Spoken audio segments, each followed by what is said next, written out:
Bon les filles, ça fait hyper longtemps que j'ai envie de vous parler d'acné, mais je savais juste pas comment le faire et j'ai enfin trouvé comment vous en parler. J'imagine que si vous regardez cette vidéo, c'est que vous êtes soit en galère ou vous avez galéré avec votre peau et crois-moi, je sais ce que c'est. D'ailleurs, d'ici la fin de cette vidéo, je vais vous expliquer comment je suis passée de ça à ça.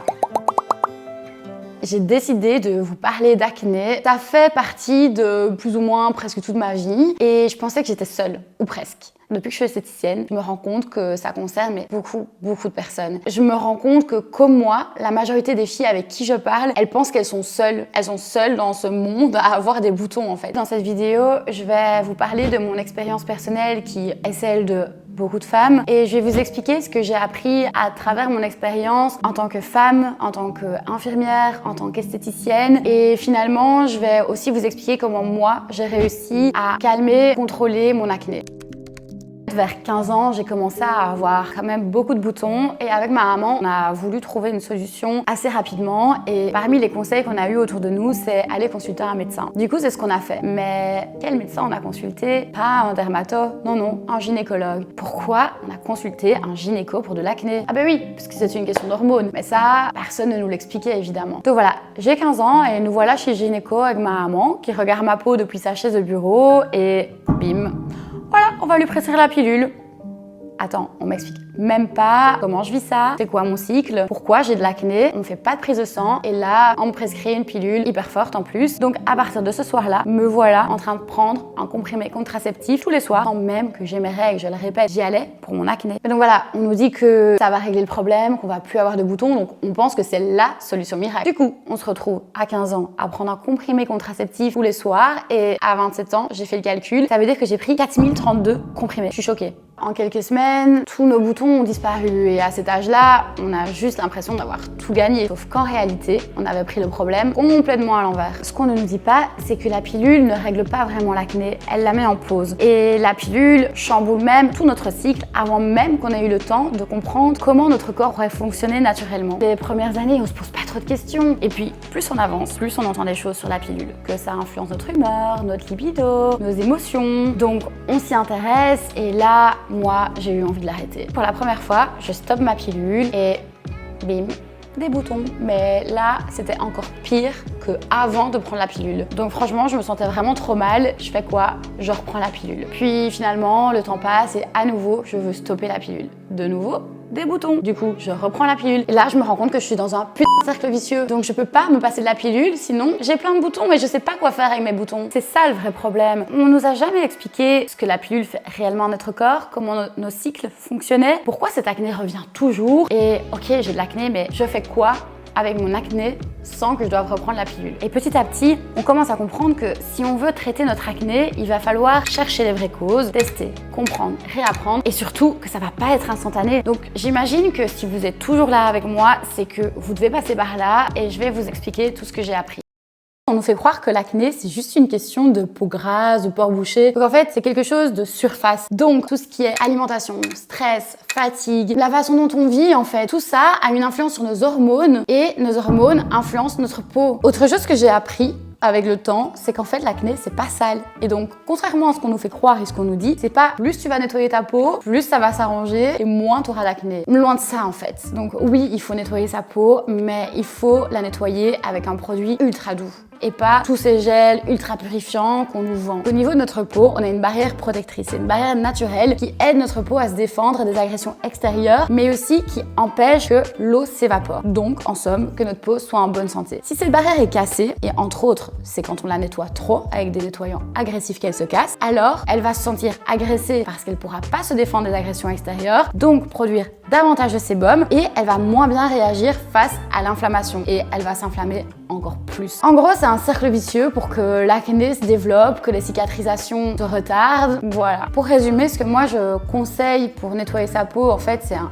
lait nettoyant. Genre, il n'y a rien d'autre qui est mieux qu'un lait nettoyant. Pas de gel, pas de mousse, pas d'eau micellaire et encore moins de savon dur parce que tout ça, ça casse cette barrière. Donc en fait, non, ton acné ne signifie pas que tu es sale ou négligente. Non, ton acné n'est pas une punition et laver 10 fois ton visage par jour ne va pas améliorer ton acné. Encore mieux, si tu as de l'acné, il y a une raison à ton acné et c'est possible de la comprendre. Il y a autre chose que j'ai appris grâce à ma pratique d'esthéticienne. Malheureusement, l'acné, ça nous met trop mal dans notre peau et les marques, elles le savent. Ce qu'elles font, c'est qu'elles créent des campagnes marketing autour de routines anti-acné, anti-imperfection et elles nous font acheter chaque étape d'une routine de soins ultra purifiant, que ce soit le nettoyant, la lotion, le sérum, la crème. Donc qu'est-ce qu'on fait? On est prêt à tout quand on a de l'acné, non? Donc une marque nous dit achète cette gamme et tu n'auras plus d'acné, achète cette gamme anti-acné, on l'achète. On fait quoi? On détruit notre peau. Ça fonctionne pas. Ça se stoppe quelques jours, ça revient encore plus fort. Donc on va vers une autre marque et pareil, on rachète une gamme ultra purifiante et on notre peau. Pour résumer, si tu détruis ta barrière cutanée, ta peau va réagir, produire encore plus de sébum, plus d'inflammation. C'est un cercle vicieux et l'acné reviendra toujours. Par contre,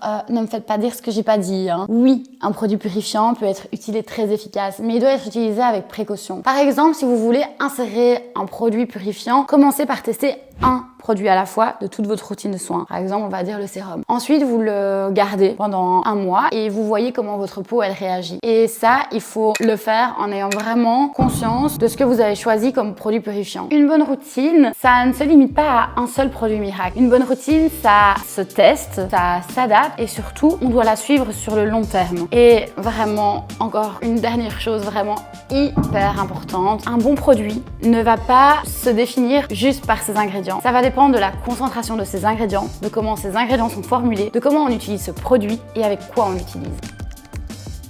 Avant de vous expliquer comment je me suis enfin, pas débarrassée, mais comment j'ai enfin réussi à contrôler mon acné, je dois être 100% honnête avec vous. Ça, c'est pas fait en une semaine. Il n'y a pas de solution miracle et c'est tout un process avec des hauts et des bas. Et surtout, moi, ce qui m'a vraiment aidé, c'est quand j'ai accepté que, en fait, c'était pas juste un problème de peau et de surface, mais dans mon cas, c'était vraiment lié à un dérèglement hormonal. Donc, la première des étapes, c'est que j'ai fait un bilan hormonal chez ma gynécologue et résultat, j'ai le syndrome des ovaires polykystiques.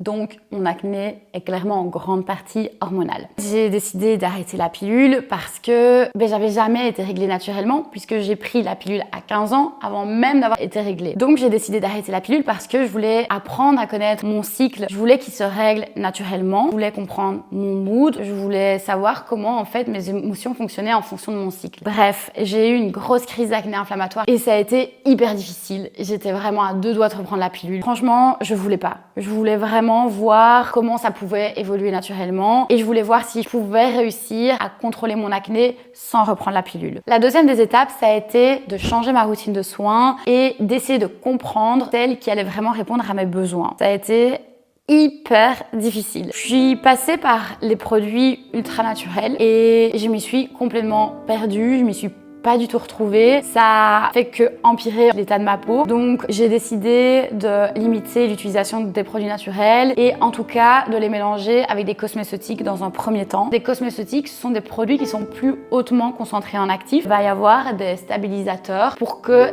ces molécules soient complètement efficaces et disponibles une fois qu'on les pose sur notre visage. J'ai vu une amélioration. À partir de là, j'ai aussi commencé à faire des traitements en peeling. Donc je me le faisais à moi-même pour que ma peau puisse se régénérer correctement. J'ai dû complètement passer à des cosmétiques. Je garde les cosmétiques, mais qu'est-ce que je vais faire? Il y en a tellement, il y a tellement de choses différentes. Vous voyez là, tout ce que je viens de vous expliquer, j'ai dû d'abord le comprendre pour moi-même. Et ça m'a pris un temps de dingue. En fait, je dormais plus, je lisais que des trucs là-dessus. En fait, ça m'intéressait de ouf. Finalement, j'ai compris petit à petit comment construire ma routine et je vais vous expliquer quelle est la routine idéale que j'ai décidé d'adopter. La première des choses, c'est l'hydratation à fond. Et ce, à chaque étape de ma routine de soins, en commençant par le lait nettoyant. Ensuite, l'étape des sérums, j'ai arrêté de mélanger plein de sérums différents. J'en ai choisi 2. J'avais un sérum purifiant et un sérum hydratant. Mais le truc, c'est que même mon sérum purifiant contenait des actifs hydratants et apaisants. J'alternais entre les 2 sérums et quand mon acné se calmait, je stoppais le sérum purifiant. Ensuite, par rapport à la crème hydratante, j'avais décidé d'alterner entre, pareil, 2 crèmes. Une crème purifiante et une crème hydratante légère, riche en antioxydants pour venir régénérer ma peau. Et en fait, c'est vraiment ça qui m'a aidée. Alors, par contre, il faut pas l'oublier, c'est aussi aussi le produit qui avait été prescrit par ma dermato, que j'avais décidé d'intégrer après ma crème hydratante, et c'est ce que je fais toujours d'ailleurs quand j'ai un bouton d'acné. Pour résumer, j'ai commencé par des traitements peeling. Durant ces traitements-là, que des produits de soins hydratants et régénérants. Intégré petit à petit un produit à la fois purifiant, que j'alternais toujours avec un autre produit beaucoup plus hydratant. Et j'ai ensuite introduit le produit prescrit par ma dermatologue de manière locale en très fine couche. La troisième des étapes, c'est l'alimentation. Alors attention, pas de régime magique, je suis pas du tout, mais loin de là tomber dans l'excès parce que j'adore me faire plaisir. Mais au quotidien, j'avais décidé de quand même changer les choses qui ont été très difficiles à changer, comme par exemple les Kellogg's Trésor tous les matins. J'ai dû abandonner et j'ai décidé d'arrêter les sucres raffinés. J'ai aussi décidé d'arrêter le lait de vache parce que dans le lait de vache, il y a des hormones et pour moi, ça posait vraiment problème. J'ai vu la différence. J'ai commencé à déjeuner avec des flocons d'avoine, du lait de soja que je saupoudrais de cacao brut avec de la lavande et du shatavari. Tout ça, je le fais encore en fait au quotidien. Je pense que c'est la cinquième étape. C'est un petit peu plus subtil, mais le stress joue littéralement dans la présence de l'acné inflammatoire par l'augmentation du cortisol. Par contre, je suis toujours stressée, mais à ce moment-là, j'avais décidé d'intégrer vraiment des exercices de respiration le matin. Voilà, je faisais des thérapies, etc.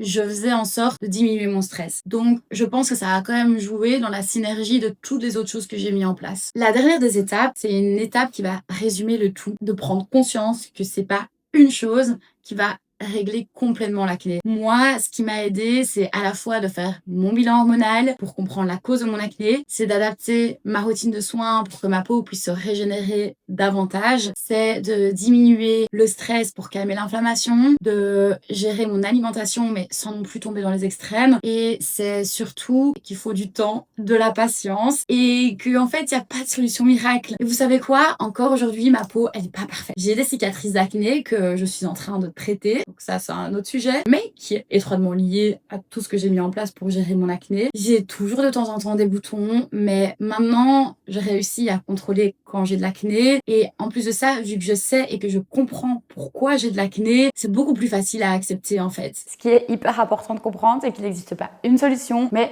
plusieurs pistes à explorer. Et il existe vraiment autant de peau que de personnes sur cette terre. Si tu décides de te lancer dans un processus de prendre soin de ta peau, de traiter ta peau, il faut que tu ailles vers une esthéticienne, une dermatologue, prendra le temps de t'écouter pour vraiment comprendre tes besoins et comprendre ta peau. Le message que j'ai envie de vous laisser avant de terminer cette vidéo et que j'aurais aimé entendre à 14 ans, déjà tu n'es pas seul, on est énormément sur cette terre à avoir des boutons. En plus de ça, l'acné ne définit pas qui tu es. L'acné, c'est pas une punition, c'est pas sale, ça définit pas ton hygiène non plus. Tu n'as pas à te cacher et à te sentir moins bien que les autres à cause de l'acné. Et l'acné, c'est pas quelque chose que tu dois combattre. Alors oui, si tu veux, tu peux le combattre, mais c'est surtout quelque chose que tu dois comprendre avant ça. J'ai envie que cette vidéo, ce soit pas un simple témoignage. J'aimerais bien que ce soit un espace de partage. Donc, dites-moi en commentaire, c'est quoi votre histoire avec votre peau? C'est quoi le pire conseil qu'on vous a donné? Ou qu'est-ce que vous auriez aimé entendre avant d'avoir entendu cette vidéo? Et